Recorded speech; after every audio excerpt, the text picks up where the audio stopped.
I don't know how well you guys can see this, but for some reason, I have these two scabs, like one right on top of the other, right here on the front of my neck, and I don't know where they came from. I can only conclude that I have been bitten by a vampire in my sleep. One with terrible aim. You bite girls on the side of the neck, dude. Come on. Get it together.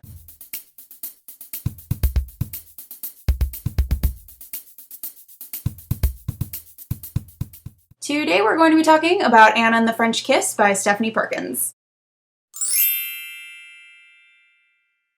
So I was super resistant to this for a really long time because, oh my god, what a terrible title. Oh my god, what an embarrassing cover. I know that everybody is up in arms at the moment because they're changing the covers for the series, and I totally get how irritating it is when you're buying a series as it comes out and then they change the covers before the end, and then your books don't match. But you know what? The original covers are terrible. I did not know that it was possible for something to be both bland and garish at the same time, but by God, this cover has found a way. And like, the title was just never going to work for me because I really hate the phrase French kiss. And I don't even know why. Like, I just hear it and I have like a visceral negative reaction to it. I do not like it at all. I think part of the reason that it bothers me is that it's like just a euphemistic term for something I did not realize that we needed a euphemistic term for. I am against euphemisms generally, excepting in the cases of ones that are hilarious.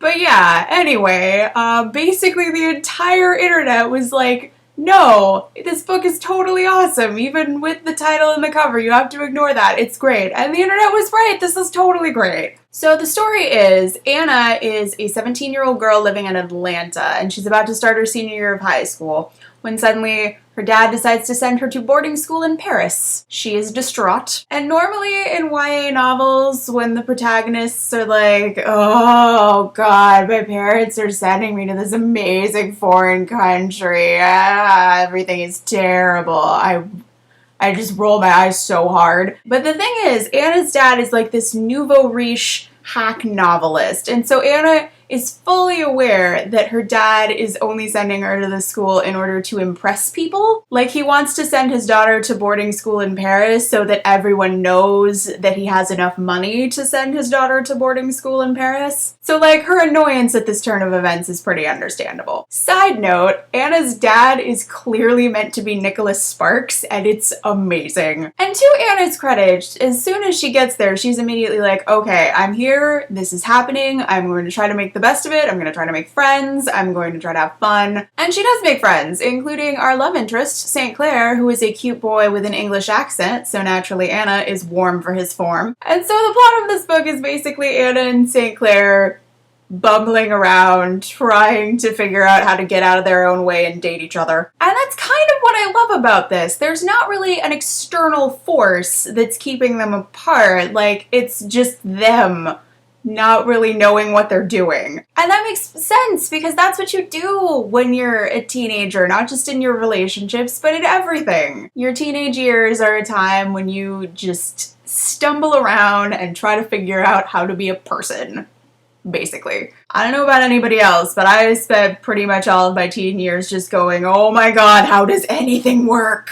And if the novel were just that, like, that would be enough for me. But there's lots of other stuff that's great about it too. Like, there's a really great sense of place in this. Like, this is basically travel porn. And there are also just like these very real moments throughout the novel. Like when Anna meets St. Clair's girlfriend toward the beginning of the book, the girlfriend is all, oh, hi, you must be Anna. It's so nice to meet you. I've heard so much about you. And Anna feels immediately like relieved that the girlfriend doesn't see her as a threat, but also a little bit offended that the girlfriend doesn't see her as a threat, like at the same time. And that's perfect. I think there are a lot of people who know that feel. In conclusion, this is great and I love it, and I don't understand why it's not already an adorable movie starring Emma Roberts. Seriously, Hollywood, why have you not jumped on this? Are you allergic to money? Okay, that is it. If you have also read this, I would love to know what you think down in the comments, and I will see you soon.